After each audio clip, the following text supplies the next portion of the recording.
السلام علیکم ورحمۃ اللہ وبرکاتہ۔ امام بخاری کو محدثین کی جماعت میں ایک خاص مقام حاصل ہے۔ امام بخاری وہ شخص ہیں جنہوں نے رسول اللہ صلی اللہ علیہ وسلم اور صحابہ کرام رضی اللہ عنہم کی احادیث اور روایات جمع کرنے کا عظیم کام انجام دیا۔ اس کام میں انہوں نے اپنی زندگی کی آسائش، آرام، دولت سب کچھ قربان کر دیا۔ اس کام میں جو کامیابی امام بخاری کو حاصل ہوئی وہ کسی دوسرے محدث کے حصے میں نہ آ سکی، اس لیے آپ امام المحدثین اور امیر المومنین فی الحدیث قرار پائے۔ ان کی پرکھی ہوئی احادیث پر مکمل وثوق کا اظہار کیا گیا۔ آپ نے یہ کام انجام دے کر جفاکشی کی ایک مثال قائم کر دی۔ مسلمانان عالم آج امام بخاری سے خاص محبت رکھتے ہیں۔ جن احادیث پر بخاری کا حوالہ نظر آ جائے آنکھیں بند کر کے اس پر اعتماد کرتے ہیں۔ ان حالات میں ایسے شخص کے حالات کون جاننا پسند نہیں کرے گا؟ لہذا یہ کہنا بالکل بجا ہے کہ یہ سی ڈی اہم نوعیت کی قیمتی ترین سی ڈی ہے۔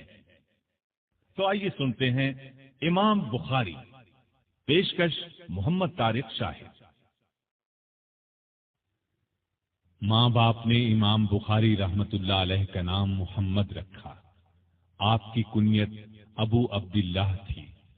والد کا نام اسماعیل بن ابراہیم بن مغیرہ تھا۔ ان کی کنیت ابو الحسن تھی۔ بڑے پائے کے محدث تھے۔ امام مالک رحمت اللہ علیہ کے شاگرد تھے۔ گویا امام بخاری اور ان کے والد دونوں ہی محدث تھے۔ یہ فخر اسلام میں کم لوگوں کو حاصل ہوا۔ آپ کی والدہ ماجدہ بہت عبادت گزار تھیں۔ امام بخاری کی آنکھیں چھوٹی عمر میں خراب ہو گئیں۔ طبیب علاج نہ کر سکے۔ والدہ محترمہ نے اللہ سے دعا کی تو ایک خواب میں انہیں بشارت دی گئی کہ تمہارے رونے اور دعا کرنے پر اللہ نے تمہارے بیٹے کی بینائی لوٹا دی ہے۔ والدہ کہتی ہیں اسی صبح میرے بیٹے محمد کی آنکھیں درست ہو گئیں اور پھر بینائی اس قدر تیز ہو گئی کہ آپ نے تاریخ کبیر چاند کی روشنی میں لکھی۔ امام بخاری اجمی النسل تھے۔ ان کے پردادا مغیرہ نے بخارا کے حاکم یمان جعفی کے ہاتھ پر اسلام قبول کیا۔ بخارا میں رہائش اختیار کی۔ آپ کے والد اسماعیل نے حماد بن زید، امام مالک، ابو معاویہ سے احادیث روایت کی۔ عبداللہ بن مبارک کی صحبت میں رہے۔ امام بخاری نے خود اپنے والد کا ذکر تاریخ کبیر میں کیا ہے۔ احمد بن حفص کہتے ہیں کہ امام بخاری کے والد اسماعیل نے اپنی وفات کے وقت کہا تھا، میرے علم کے مطابق میرے مال میں ایک درہم بھی حرام کا یا مشتبہ نہیں ہے۔ زمین کے جس خطے میں امام بخاری کی ولادت ہوئی وہ علاقہ خراسان کا مشہور شہر بخارا ہے۔ بخارا ماوراء النہر کے شہروں میں ایک قدیم، بڑا اور شاندار شہر ہے۔ دریائے جیہوں سے 2 روز کی مسافت پر ہموار زمین پر آباد ہے۔ اسلامی فتوحات سے پہلے یہ شہر سامانیہ ملوک کا دارالسلطنت تھا۔ کہا جاتا ہے مسلمانوں نے اس شہر کو سیدنا امیر معاویہ رضی اللہ عنہ کے زمانے میں 55 ہجری میں فتح کیا تھا۔ فتح ہونے کی تاریخ 88 یا 90 ہجری بھی بتائی جاتی ہے۔ بہرحال آپ نے اسی تاریخی شہر بخارا میں 13 شعبان 194 ہجری میں آنکھ کھولی۔ امام بخاری کا اپنا بیان ہے کہ یہ تاریخ ولادت میں نے اپنے والد کے ہاتھ کی لکھی ہوئی پائی۔ اور بھی کئی صاحب علم و کمال بخارا میں پیدا ہوئے۔ آپ نے علم کی گود میں پرورش پائی۔ والد کی وفات اس وقت ہوئی جب آپ چھوٹے ہی تھے۔ والدہ نے پرورش کی۔ ہوش سنبھالا تو دل میں احادیث کے حفظ کرنے کا شوق پیدا ہو گیا۔ کیوں نہ ہوتا، والد محدث جو تھے۔ لوگوں نے امام بخاری کو یہ کہتے سنا، اللہ نے مجھے اس وقت احادیث کے حفظ کا شوق دیا جبکہ میں ابھی مکتب میں تھا۔ اس وقت آپ کی عمر 10-11 سال تھی۔ اسی زمانے میں ایک واقعہ پیش آیا۔ علامہ داخلی اس وقت بڑے پائے کے محدث تھے۔ بخارا میں ان کی درسگاہ بڑی بارونق اور مشہور تھی۔ معمول کے مطابق درس دے رہے تھے۔ امام بخاری بھی درس میں شامل تھے۔ علامہ داخلی نے ایک حدیث کی سند بیان کرنے میں غلطی کی۔ امام بخاری نے ادب سے ٹوک دیا اور درست سند بیان کر دی۔ اس پر علامہ داخلی نے آپ کو ڈانٹ دیا۔ امام بخاری نے فرمایا، اگر آپ کے پاس اصل کتاب ہو تو اس میں دیکھ لیجئے۔ علامہ داخلی گھر گئے، اصل کتاب کو دیکھا تو امام بخاری کا ٹوکنا درست تھا۔ چنانچہ انہوں نے امام بخاری کے سامنے اپنی غلطی تسلیم کر لی۔ اس وقت امام بخاری کی عمر صرف 11 سال تھی۔ امام بخاری کو جس طرح حفظ حدیث کا شوق بچپن ہی میں ہو گیا تھا، اسی طرح ان میں یہ شوق بھی پیدا ہو گیا کہ صحیح احادیث کو غیر صحیح احادیث سے الگ کریں اور علم حدیث کے ہر شعبے سے آگاہی حاصل کریں۔ غرض ان تمام باتوں کی طرف میلان شروع سے ہی تھا۔ پھر جوں جوں وقت گزرتا گیا ان کے یہ خیالات جڑ پکڑتے چلے گئے۔ اس زمانے میں انہوں نے جن اساتذہ سے علم حاصل کیا تھا ان کے نام یہ ہیں: محمد بن سلام بیکندی، محمد بن یوسف بیکندی، عبداللہ بن محمد مسندی، ابراہیم بن اشعث۔ ان علماء کرام کی بخارا میں درسگاہیں تھیں۔ انہی دنوں کا ایک حیرت انگیز واقعہ علامہ سلیم بن مجاہد بیان کرتے ہیں۔ میں ایک روز محدث وقت محمد بن سلام بیکندی کی خدمت میں حاضر ہوا۔ محدث صاحب مجھے دیکھتے ہی بولے، تم ذرا دیر پہلے آتے تو میں تمہیں ایسے لڑکے سے ملواتا جسے 70,000 حدیثیں یاد ہیں۔ یہ سن کر مجھے بہت حیرت ہوئی۔ حلیہ اور نام وغیرہ پوچھ کر میں اسی وقت ان کی تلاش میں نکلا۔ آخر مجھے مل گئے۔ میں نے ان سے پوچھا، تمہارا ہی یہ دعویٰ ہے کہ تمہیں 70,000 احادیث یاد ہیں؟ امام صاحب نے ان کی بات سن کر جواب دیا، ہاں بلا شبہ مجھے اتنی احادیث یاد ہیں، بلکہ اس سے بھی زائد۔ اور صرف یاد ہی نہیں بلکہ جس حدیث کے بارے میں سوال کریں گے اس کے راویوں کی وفات، جائے سکونت اور دیگر حالات بھی بتا دوں گا، اور جو قول یا فعل صحابی یا تابعی کا بیان کروں گا اس کے ساتھ یہ بھی بتا سکتا ہوں کہ ان کا یہ قول و فعل کس آیت یا حدیث سے اخذ کیا گیا ہے۔ ایک روز محمد بن سلام بیکندی نے سفر پر جانے سے پہلے امام بخاری سے کہا، تم میری کتاب کو دیکھ لو اور اس میں جو غلطی ہو اس کی اصلاح کر دو۔ کسی نے علامہ بیکندی کی یہ بات سن کر حیرت ظاہر کی اور کہا، آپ فن کے امام ہو کر ایک نوجوان لڑکے سے یہ فرما رہے ہیں، میری کتاب میں سے غلطیاں نکال دو۔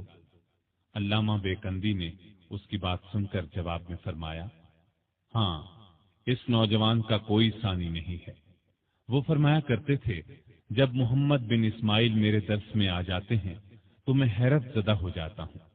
حدیث بیان کرتے وقت مجھے خوف محسوس ہونے لگتا ہے کہ کہیں محمد بن اسماعیل کے سامنے غلطی نہ ہو جائے۔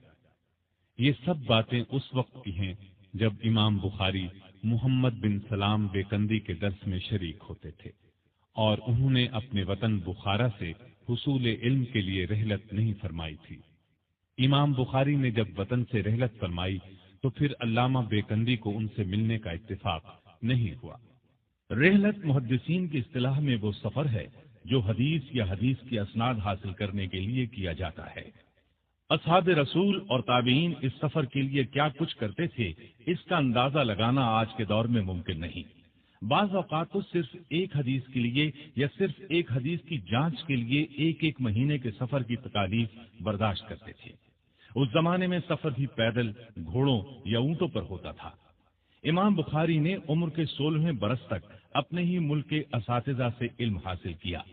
پھر آپ نے حجاز کا سفر کیا۔ حجاز اسلامی علوم کا منبع تھا، رسول اللہ صلی اللہ علیہ وسلم کا مسکن تھا۔ وہاں وحی اتری، جبرائیل آئے، صحابہ کا وطن اور اسلام کا مرکز تھا۔ حجاز میں آمد سے پہلے عبداللہ بن مبارک اور وقیع کی تصانیف کو زبانی یاد کر چکے تھے۔ یہ 210 ہجری کی بات ہے۔ اس وقت تک امام بخاری نے اپنے ہی وطن میں وہ فضل و کمال حاصل کر لیا تھا جو بڑے تعجب کی نگاہ سے دیکھا جاتا تھا۔ یہ کمال بڑے بڑے اماموں کو زندگی بھر نصیب نہیں ہوا تھا۔ 16ویں برس اپنی والدہ کے ساتھ مکہ معظمہ پہنچے۔ اس سفر میں آپ کے بڑے بھائی احمد بھی ساتھ تھے۔ والدہ اور بھائی تو حج سے فارغ ہونے پر وطن واپس چلے گئے، لیکن امام بخاری نے وہیں قیام فرمایا۔ علم کی تکمیل کے لیے اب آپ مکے کے شیوخ کی درسگاہوں میں شریک ہونے لگے۔ اس وقت مکے میں فن کے امام یہ لوگ مانے جاتے تھے: امام ابو الولید احمد بن ارزقی، عبداللہ بن یزید، اسماعیل بن سالم الصائغ، ابو بکر عبداللہ بن زبیر حمیدی وغیرہ۔ مکے کے بعد آپ نے مدینے کا رخ کیا۔ اس وقت وہاں دنیا بھر سے لوگ سفر کر کے آتے تھے، علوم نبویہ سیکھتے تھے۔ آپ 18 سال کی عمر میں 212 ہجری میں مدینے پہنچے۔ اس وقت مدینے میں یہ حضرات درس دیتے تھے: ابراہیم بن منذر، مطرف بن عبداللہ، ابراہیم بن حمزہ، محمد بن عبید اللہ، عبدالعزیز بن عبداللہ اویسی وغیرہ۔ اسی سفر میں انہوں نے اپنی تاریخ کبیر کا مسودہ چاندنی راتوں میں لکھا۔ مورخین کا کہنا ہے کہ آپ نے یہاں 6 سال گزارے، پھر بصرہ کا رخ کیا۔ اس وقت بصرہ علم کے میدان میں بہت ترقی پر تھا۔ بصرہ میں امام ابو عاصم نبیل، صفوان بن عیسیٰ، بدل بن محبر، حرمی بن عمارہ، عفان بن مسلم، محمد بن ارعرہ، سلیمان بن حرب، ابو الولید طیالسی، امام عارم اور محمد بن سنان وغیرہ سے استفادہ کیا۔ بصرہ کا امام بخاری نے 4 بار سفر کیا۔ بصرہ کے بعد کوفے کا سفر کیا، اسی طرح بغداد کی رحلت کی۔ کوفے میں عبید اللہ بن موسیٰ، ابو نعیم، احمد بن یعقوب، اسماعیل بن ابان، حسن بن ربیع، خالد بن مخلد، سعید بن حفص، طلق بن غنام، عمر بن حفص، قبیصہ بن عقبہ، ابو غسان وغیرہ سے روایات لیں اور اس کے بعد بغداد کا سفر کیا۔ بغداد اس وقت خلافت عباسیہ کا دارالسلطنت تھا۔ حکومت کی طرف سے علم کی بہت قدر و منزلت ہوتی تھی، اس لیے بغداد علم کا گہوارہ بنا ہوا تھا۔ وہاں ہر طرف سے اہل کمال جمع ہو گئے تھے۔ بغداد میں اس وقت یہ شیوخ موجود تھے: امام احمد بن حنبل رحمۃ اللہ علیہ، محمد بن عیسیٰ صباغ، محمد بن سائق اور سریج بن نعمان۔ بغداد کا امام بخاری نے 8 مرتبہ سفر کیا، پھر شام کا سفر کیا۔ شام کے بعد مصر، جزیرہ، خراسان، مرو، بلخ، ہرات کے سفر کیے۔ ان تمام مقامات کے شیوخ سے استفادہ کیا۔ محدثین لکھتے ہیں امام بخاری ان تمام شہروں میں طلب علم کے لیے گئے اور وہاں قیام کیا۔ خطیب بغدادی لکھتے ہیں امام بخاری نے تمام شہروں کے محدثین کی طرف سفر کیا۔ خراسان اور عراق کے تمام ملکوں، حجاز، شام اور مصر میں حدیثیں لکھی۔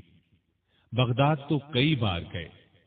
جعفر بن محمد قطان لکھتے ہیں کہ میں نے امام بخاری کو کہتے ہوئے سنا ہے، میں نے 1000 سے زائد اساتذہ سے احادیث لکھی اور میں سند کے بغیر کوئی حدیث یاد نہیں رکھتا۔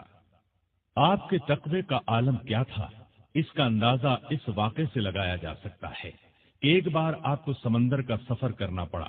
آپ جہاز میں سوار ہوئے، آپ کے پاس 1000 اشرفیاں تھیں۔ ایک صاحب نے جہاز والوں کو آپ کے بارے میں بتا دیا کہ یہ کون ہے، لہذا جہاز والے آپ کی خدمت میں لگے رہے۔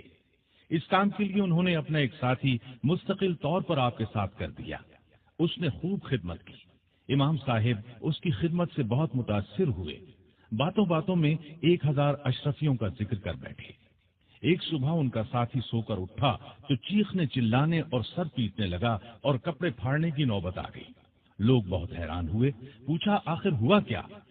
جب سب اصرار کرنے لگے تو بولا، میرے پاس 1000 اشرفیوں کی تھیلی تھی، وہ گم ہو گئی ہے۔ اب ایک ایک کی تلاشی لی جانے لگی۔ امام صاحب نے چپکے سے اشرفیوں کی تھیلی سمندر میں گرا دی۔ سب کے ساتھ امام بخاری کی بھی تلاشی لی گئی۔ جب کسی کے پاس سے بھی تھیلی نہ ملی تو سب نے اسے برا بھلا کہا۔ سفر ختم ہوا، لوگ جہاز سے اترے۔ تنہائی میں بات کرنے کا موقع ملا تو وہ شخص ان کے نزدیک آیا اور پوچھا، آپ نے تو بتایا تھا کہ آپ کے پاس اشرفیوں کی تھیلی ہے، پھر آپ نے اس تھیلی کا کیا کیا؟ امام بخاری نے فرمایا، میں نے تھیلی سمندر میں گرا دی۔ وہ یہ سن کر حیران ہوا بولا آپ کے دل نے اس قدر بڑی رقم کو ضائع کرنا کس طرح گوارا کر لیا؟ آپ نے جواب میں فرمایا میں نے اپنی تمام عمر رسول اللہ صلی اللہ علیہ وسلم کی احادیث کی طلب میں بسر کر دی۔ دنیا میرے بارے میں جانتی ہے کہ میں کیسا شخص ہوں۔ تھیلی اگر میرے پاس سے برآمد ہو جاتی تو لوگ کیا کہتے؟ جس دولت کو میں نے تمام عمر حاصل کیا اس کو چند اشرفیوں کی خاطر کھو دیتا۔ امام بخاری کے والد علامہ اسماعیل ایک بہت ایماندار تاجر تھے۔ وفات کے وقت انہوں نے کہا تھا میرے مال میں سے ایک درہم بھی حرام راستے سے شامل نہیں ہوا۔ انہوں نے کافی دولت چھوڑی، یہ ساری دولت امام بخاری کو ملی۔ آپ نے اس مال کو مزاربت میں لگا دیا۔ یہ تجارت کی ایک قسم ہے۔ اس طرح خود فارغ ہو کر علم نبوی کی خدمت میں لگ گئے۔ آپ کی طبیعت میں مربت اور رحم دلی بہت زیادہ تھی۔ آپ کی تجارت میں شریک ایک شخص 25,000 درہم دبا بیٹھا۔ اتفاق سے وہ اس شہر میں آیا جس میں اس وقت آپ بھی تھے۔ آپ کو بتایا گیا کہ آپ کا مقروض آیا ہوا ہے، اس سے روپیہ وصول کر لیجئے۔ آپ نے جواب میں فرمایا میں اس بات کو پسند نہیں کرتا کہ مقروض کو پریشانی میں ڈالوں۔ مقروض وہاں سے دوسرے شہر میں چلا گیا۔ آپ کے عقیدت مندوں نے عرض کی آپ حکومت سے مدد لے سکتے ہیں، گورنر کو ایک خط لکھوا دیجئے، گورنر اسے گرفتار کر لے گا اور اسے قرضہ ادا کرنا پڑے گا۔ اس کے جواب میں آپ نے فرمایا اس طرح حکومت کا مجھ پر احسان ہوگا، وہ اس احسان کا بدلہ نہ جانے مجھ سے کس صورت میں چاہے گی، لہذا میں یہ بھی نہیں کر سکتا۔ آپ کے عقیدت مندوں نے خود ہی خط لکھ کر گورنر کو بھیج دیا۔ آپ کو پتہ چلا تو فرمایا تم مجھ سے زیادہ میرے خیر خواہ نہ بنو۔ پھر گورنر کی طرف آدمی بھیجا کہ مقروض کو کچھ نہ کہا جائے۔ اس طرح آپ کو 25,000 درہم میں سے کچھ بھی واپس نہ ملا، لیکن آپ نے اسے پریشان کرنا گوارا نہ کیا۔ مزاج میں خدا ترسی تھی، رحم دلی اور انصاف پسندی بہت تھی۔ یہ اوصاف گویا آپ میں کوٹ کوٹ کر بھرے تھے۔ عبداللہ بن محمد سیافی کہتے ہیں کہ میں امام بخاری کے مکان پر ان کی خدمت میں موجود تھا۔ آپ کی لونڈی آئی اور آپ کے پاس سے ہو کر دوسری طرف جانے لگی۔ اس کا پاؤں دوات سے ٹکرا گیا، دوات الٹ گئی، روشنائی گر گئی۔ امام بخاری نے غصے سے فرمایا کیسے چلتی ہے؟ لونڈی نے فوراً کہا راستہ نہ ہو تو کس طرح چلوں؟ اس پر امام بخاری نے غصے ہونے کی بجائے اس سے فرمایا جا میں نے تجھے آزاد کیا۔ عبداللہ بن سیافی کہتے ہیں میں نے عرض کیا آپ کو تو اس نے غصہ دلانے کی بات کی اور آپ ہیں کہ اسے آزاد کر دیا۔ آپ نے جواب میں فرمایا جو اس نے کہا میں نے اپنے نفس کو اس پر راضی کر لیا۔ گویا امام بخاری نے لونڈی کو تنبیہ نہیں کی، اپنے نفس کو کی۔ ابو حفص آپ کے والد کے شاگرد تھے۔ انہوں نے تجارت کا کچھ مال آپ کی خدمت میں بھیجا۔ کچھ تاجر شام کے وقت آپ کے پاس آئے اور اس مال کو خریدنا چاہا۔ انہوں نے پیشکش کی کہ وہ اس مال پر 5,000 نفع دینے کے لیے تیار ہیں۔ امام بخاری نے ان سے فرمایا اس وقت آپ چلے جائیں، میں کل اس کی بات پختہ کروں گا۔ تاجر چلے گئے۔ صبح ہوئی تو کچھ اور تاجر آ گئے۔ انہوں نے اس مال کو 10,000 منافع دے کر خریدنے کی پیشکش کی۔ آپ نے 10,000 منافع لے کر مال دینے سے انکار کر دیا اور فرمایا کل میرے پاس جو تاجر آئے تھے میں نے رات 5,000 منافع لے کر انہیں دینے کی نیت کر لی تھی، اس لیے یہ مال میں انہی کو دوں گا، میں اپنی نیت نہیں توڑ سکتا۔ اس وقت اصل مقصد مال کی محبت سے خود کو دور رکھنا تھا۔ حفص بن عمر الاشقر کہتے ہیں کہ ہم لوگ بصرہ میں حدیث لکھتے تھے، ہمارے ساتھ امام بخاری بھی کتابت حدیث میں شامل تھے۔ اس دوران میں ہم نے کئی روز تک انہیں غائب پایا، تلاش کیا تو اپنے حجرے میں ملے اور نیم اریاں حالت میں تھے۔ دریافت کرنے پر پتہ چلا کہ خرچ بالکل ختم ہو گیا ہے، بدن کے کپڑے بھی فروخت ہو چکے ہیں۔ آخر کار ہم نے چندہ کیا، آپ کے لیے کپڑے تیار کرائے۔ مطلب یہ کہ اس نوبت تک پہنچنے پر بھی ساتھیوں سے ذکر تک نہیں کیا۔ ابو معشر زریر ایک نابینا محدث تھے۔ ایک روز آپ نے ان سے کہا ابو معشر مجھے معاف کر دیں۔ انہوں نے حیران ہو کر پوچھا آپ کس بات کی معافی مانگ رہے ہیں؟ کہا آپ نے ایک روز ایک حدیث بیان کی تھی، میں نے آپ کو دیکھا آپ بہت خوش ہیں اور خوشی کی زیادتی سے ہاتھ اور سر ہلا رہے ہیں۔ آپ کو اس حالت میں دیکھ کر میں مسکرا اٹھا، اس لیے آپ مجھے معاف کر دیں۔ ابو معاشر نے کہا، اللہ آپ پر رحم فرمائے، آپ سے کسی طرح کی باس پرس نہیں۔ ایک مرتبہ ایک شخص نے آپ کی داڑھی میں سے تنکا نکال کر وہیں مسجد میں ڈال دیا۔ جب تک لوگ آپ کی خدمت میں موجود رہے اور باتیں کرتے رہے، آپ کی نگاہ برابر اس تنکے کی طرف رہی۔ آخر لوگوں کی نظر بچا کر آپ نے اس تنکے کو اٹھایا اور اپنی آستین میں رکھ لیا، پھر مسجد کے باہر ڈالا۔ یہ مسجد کا ادب اور احترام تھا، اور مطلب یہ تھا کہ جس چیز سے داڑھی کو صاف رکھا جائے اس سے مسجد کو بھی صاف رکھنا چاہیے۔ خالد بن احمد زحلی بخارا کا گورنر تھا۔ اس نے آپ سے درخواست کی کہ آپ شاہی محل میں آ کر مجھے اور شہزادوں کو حدیث اور تاریخ کا درس دیں۔ امام بخاری نے صاف انکار کر دیا اور ان کو بتا دیا کہ علم کے قدردان اب بھی موجود ہیں جن کو دنیا کی کوئی پرواہ نہیں۔ جو پیغام لے کر آیا تھا اس کی زبانی کہلا بھیجا۔ میں حرم شاہی میں جا کر خوشامدی نہیں بننا چاہتا، اس میں علم کی بے قدری ہے۔ اب گورنر نے درخواست کی کہ اگر آپ حرم شاہی میں تشریف لانا پسند نہیں کرتے تو شہزادوں کے لیے خاص وقت دیں جس میں عام لوگ نہ ہوں۔ آپ نے جواب میں فرمایا، یہ نبی اکرم صلی اللہ علیہ وسلم کی میراث ہے، اس میں عام خاص سب کا برابر حصہ ہے۔ میری درسگاہ اور مسجد کا دروازہ ہر وقت اور ہر شخص کے لیے کھلا ہے، جسے شوق ہو آ کر فائدہ اٹھا لے، کسی کے لیے روک ٹوک نہیں۔ میں کبھی ایسی درخواست منظور نہیں کر سکتا۔ اگر میرے جواب سے ناخوش ہو تو بزور میرا درس روک دو۔ اس صاف اور بے لاگ جواب سے والی بخارا سخت برہم ہوا اور شہر سے آپ کو باہر نکالنے پر تل گیا، لیکن امام بخاری کا سکہ تمام مسلمانوں پر ایسا جمع ہوا تھا کہ وہ طاقت کے بل پر بھی کچھ نہ کر سکا۔ آخر دوسرا طریقہ اختیار کیا، چند لوگوں کو اس بات کے لیے مقرر کیا کہ امام بخاری پر کوئی ایسا الزام لگایا جائے کہ عام لوگ آپ سے بدظن ہو جائیں۔ چنانچہ ایک جھوٹا الزام لگایا گیا اور شہر چھوڑنے کا حکم دے دیا گیا۔ الزام یہ تھا کہ امام بخاری قرآن کے الفاظ کے مخلوق ہونے کے قائل ہیں۔ اس پر شہر میں ہنگامہ کھڑا ہوا۔ یہ ہنگامہ بھی دراصل ان لوگوں نے کھڑا کیا تھا۔ آپ شہر چھوڑنے پر مجبور ہو گئے۔ شہر سے جاتے وقت آپ نے یہ بد دعا دی، اے اللہ، جس بات کا ان لوگوں نے مجھ پر الزام لگایا ہے تو وہی بات ان کی اپنی ذات اور ان کی اولاد میں دکھا۔ چند روز بعد ہی اس دعا کا اثر ظاہر ہوا۔ خراسان کے حکمران نے بخارا کے حاکم خالد بن احمد زحلی کے بارے میں یہ فرمان جاری کیا کہ اسے گدھے پر بٹھا کر شہر میں گھمایا جائے، اس کے بعد قید میں ڈال دیا جائے۔ انجام یہ ہوا کہ یہ قید میں ہی مر گیا۔ جن لوگوں نے امام بخاری پر الزام لگانے میں حصہ لیا تھا ان میں سے ہر ایک کا انجام بد سے بدتر ہوا۔ ان میں سے حریث بن ورقہ کو تو وہ ذلت اٹھانا پڑی جو بیان سے باہر ہے۔ الزام لگانے کے لیے حاکم بخارا نے اس شخص کو آگے کیا تھا۔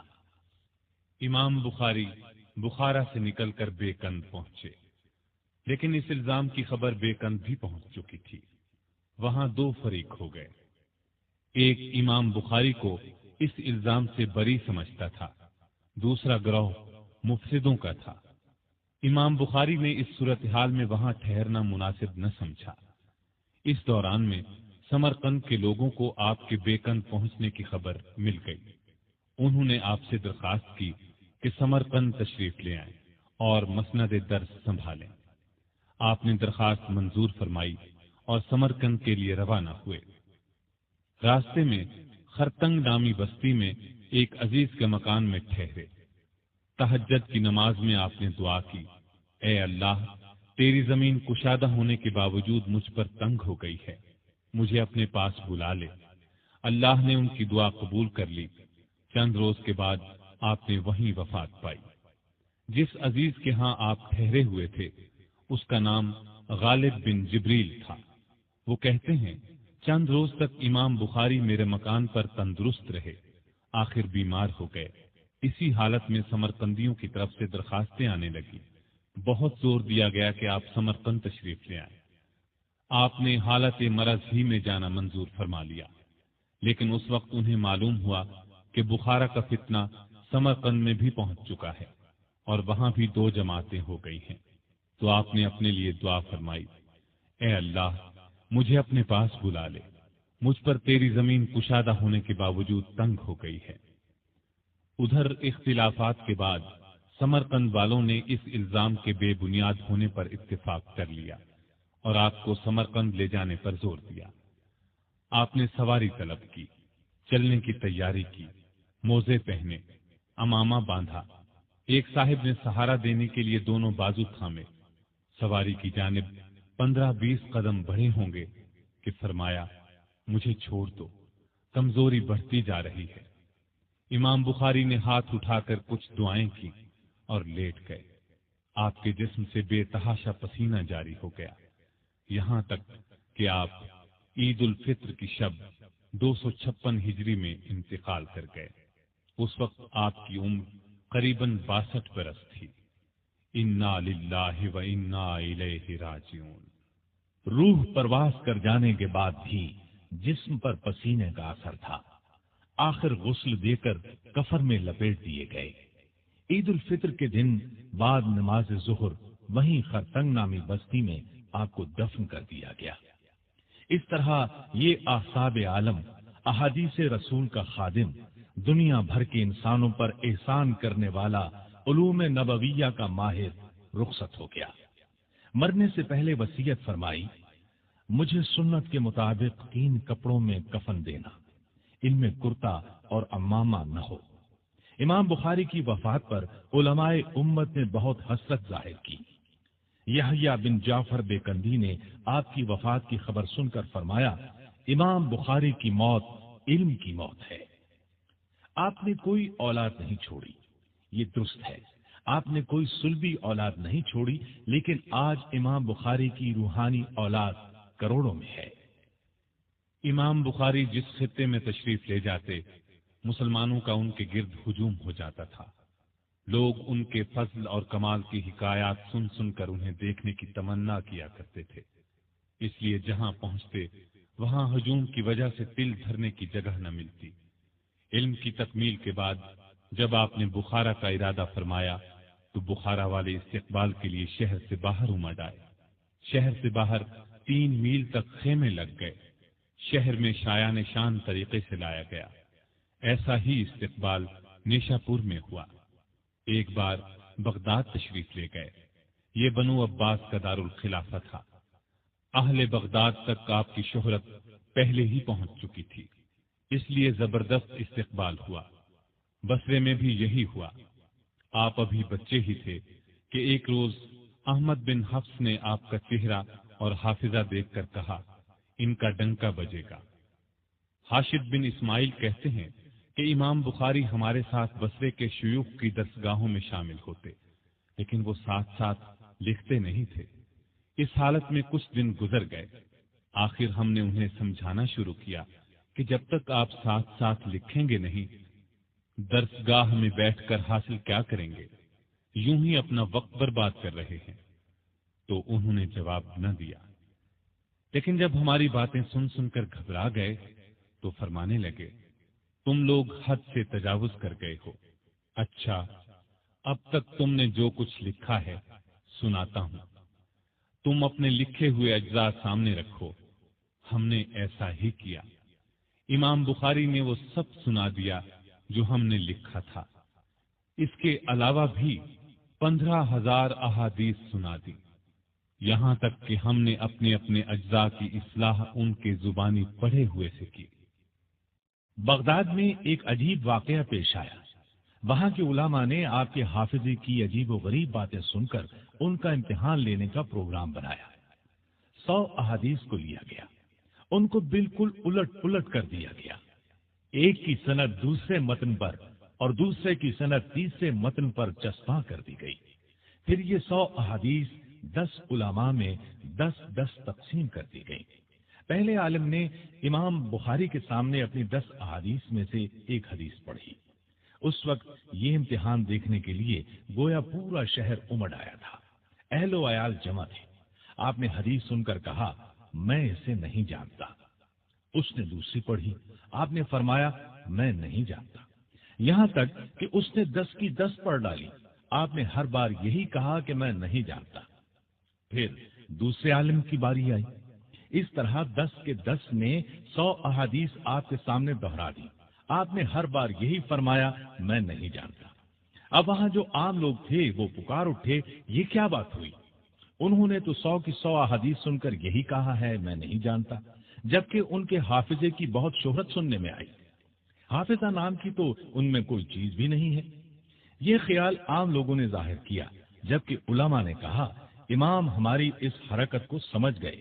اب امام بخاری نے پہلے عالم سے کہا، تمہاری پہلی حدیث جس سند سے تم نے پڑھی، اس کی صحیح سند یہ ہے، اسی طرح دوسری حدیث کی صحیح سند یہ ہے، تیسری حدیث کی سند دراصل یہ ہے۔ اس طرح آپ نے اس کی 10 احادیث کی صحیح اسناد بیان فرما دی۔ پھر دوسرے کی 10 احادیث کی باری آئی، اس طرح آپ نے 100 کی 100 احادیث کی درست سندیں سنا دی۔ اور سب سے زیادہ حیرت کی بات اس سارے معاملے میں یہ ہوئی کہ آپ نے 100 کی 100 احادیث بالکل اسی ترتیب میں سنائی جس ترتیب سے انہوں نے پڑھی تھی۔ اس وقت سب لوگ دانتوں تلے انگلیاں دبا کر رہ گئے، سبھی ان کے علم و فضل کو مان گئے۔ سمرقند میں اس سے بھی زیادہ عجیب معاملہ ہوا۔ وہاں فن حدیث کے 400 کامل محدث موجود تھے۔ امام بخاری کے علم کی ان تک خبر پہنچی۔ ان حضرات نے امام بخاری کو آزمانے کا فیصلہ کیا۔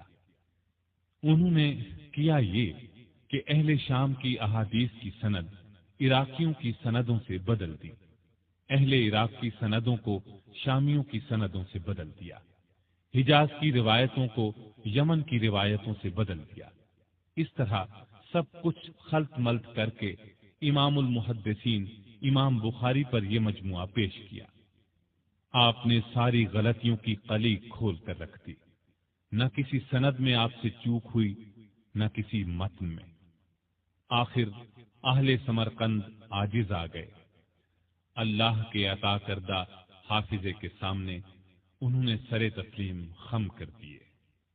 ابھی آپ کی عمر 17 یا 18 برس کی ہوگی کہ لوگ آپ کو درس دینے پر مجبور کرنے لگے، لیکن آپ اس وقت تک درس دینے کے لیے نہیں بیٹھے جب تک کہ صحیح احادیث میں اور باقی احادیث میں امتیاز نہیں کر لیا، اہل الرائے کی کتابوں کا مطالعہ اور بصرے کی کل احادیث کا احاطہ نہیں کر لیا۔ امام بخاری کے اساتذہ فرمایا کرتے تھے، اس نوجوان سے فن حدیث حاصل کرو، اس لیے کہ اگر یہ نوجوان امام حسن بصری رحمت اللہ علیہ کے زمانے میں ہوتا تو وہ بھی اس کے علم کے محتاج ہوتے۔ جب امام بخاری نے درس دینا شروع کیا اور ان کے درس کی شہرت ہوئی تو درسگاہ میں اس قدر ہجوم رہنے لگا کہ تل دھرنے کی جگہ نہ ملتی۔ آپ نے مختلف مقامات پر درس دیا، کبھی بصرے، کبھی بغداد، کبھی بخارا، آخری عمر میں بخارے کے ہو کر رہ گئے، صرف وہیں درس دیتے رہے۔ امام فربری کہتے ہیں کہ امام بخاری سے بلا واسطہ 90,000 محدثین نے صرف صحیح بخاری سنی۔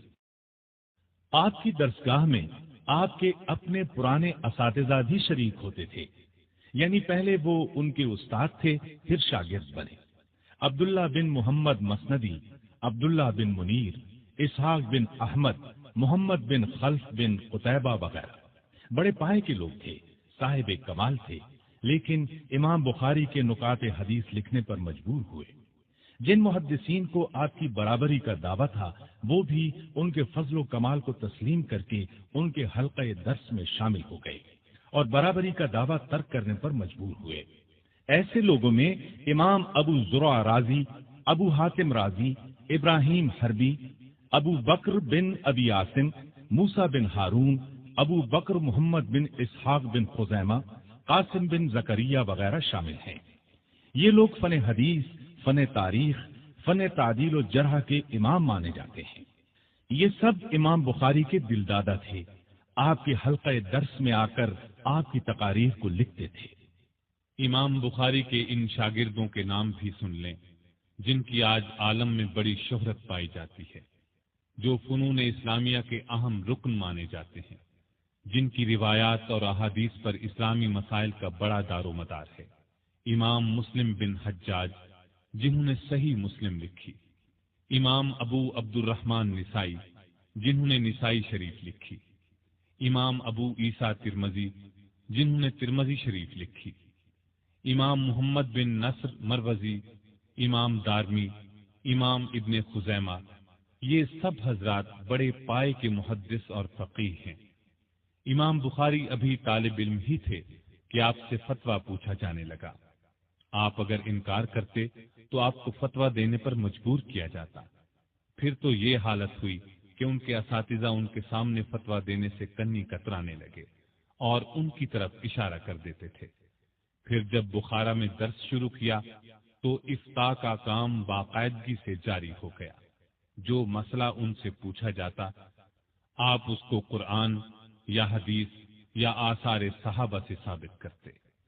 اب ہم امام بخاری کی تصانیف کا ذکر کریں گے، اس لیے کہ اس ذکر کے بغیر آپ کا ذکر نامکمل ہے۔